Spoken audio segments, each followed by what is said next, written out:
was trying to get it back into some sort of sequence. When the ships would come in from when he was taken out of the water, Clifford Crease realized he had picked up a toddler, and he just wrapped his arms around him and would not let go. He was traumatized himself by that, and so were the sailors on that skiff. They got back to the ship. They said, this child is not going to be buried at sea. We don't care what his class is. He is our babe. They identified him, and they really went to bat for him. That's a good thing, as it turned out. Now, when they got back to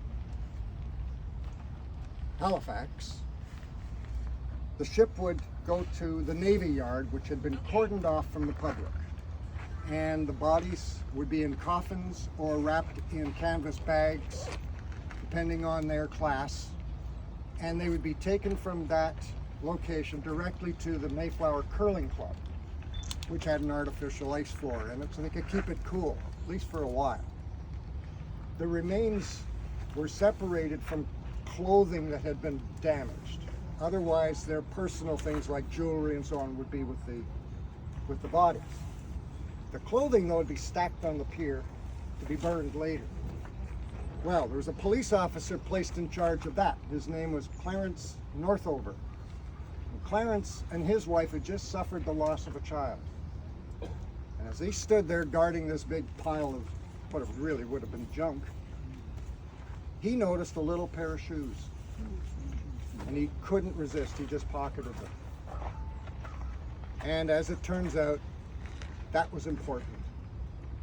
We're going to flash ahead now. They had the burial service, by the way, on May the 4th for this child, well attended by hundreds and hundreds of people from Halifax. They sympathized with him. This guy had hardly anyone. But little one, he got attention.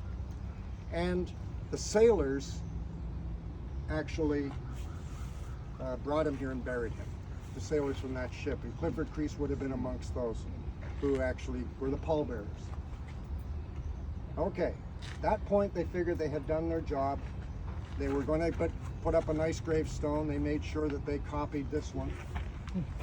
And you'll notice there's no number. The other gravestones have numbers. This one, they didn't even do that. They just wanted everyone to know he was unknown. And that was enough. Now we're flashing ahead to the 1990s when DNA suddenly has become a thing for us to use. The Lakehead University, Thunder Bay, Ontario, there was a Ryan Parr. Dr. Ryan Parr had developed a system where he could use mitochondrial DNA to identify remains of people who had died a long time ago. And he offered his services to Dalhousie University in Halifax, where one of the professors here was involved in the constant watch for any way we could identify some of these victims. And they got together. Alan Ruffman was the Nova Scotian. Between the two of them, they got permission by 2001 to exhume 3 graves here. This was one of them. The other 2 are over just down the way. Now, the other 2, when they opened them up, they revealed nothing, just mud. A few pieces of wood. A century. Over it, almost a century. So, and this is very soggy ground. This one, though, revealed some teeth. And they were protected by a little plaque, like this sort of thing, hung around the child's neck that said, "Our babe." These teeth were inside that. I thought, wow, that's interesting. They did a DNA exam from those, and from the DNA they were able to start eliminating possibilities. There were 50 children who died in Titanic. 6 of them were under the age of 3. 1 was recovered. The other 49 never recovered. At first they thought he was a little Swedish boy named Gösta Paulsson. From witnesses at the time said they thought they saw him standing with his mother waiting to get in a lifeboat.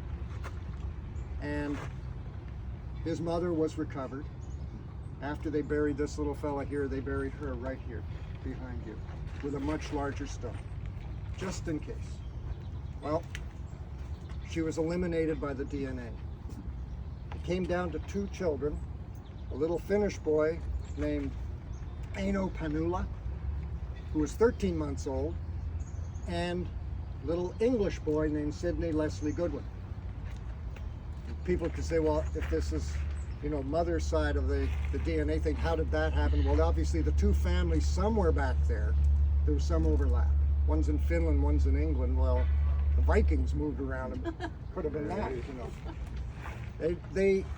There were questions asked them after the decision was made that it was the little Finnish boy.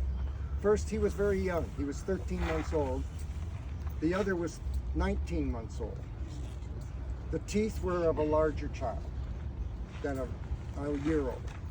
And a man named Earl Northover came to Halifax from Toronto bearing these little shoes that his grandfather had left to him.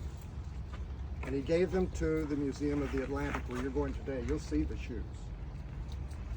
And that was in 2002, 90 years after the disaster. And around the time they were having the dispute about who this child could be. Well, they reopened that all up because the shoes, when they were examined, had been made in England. And they were for a child much larger than a 13-month-old. They opened it up. It took 5 years before they could pin it down, and that involved redoing all the DNA exams at Lakehead University and incorporating the U.S. Army DNA lab in Maryland, the ones that helped identify 9/11 victims. Independently, they got some more DNA out of that little molar, and independently they identified him as Sidney Leslie Goodwin through multiple levels of testing that would separate out finally one from the other. So with a 98% assurance, he was identified as Sidney Leslie Goodwin. That's great. Now we know who he is. And somebody put a little marker down at the bottom.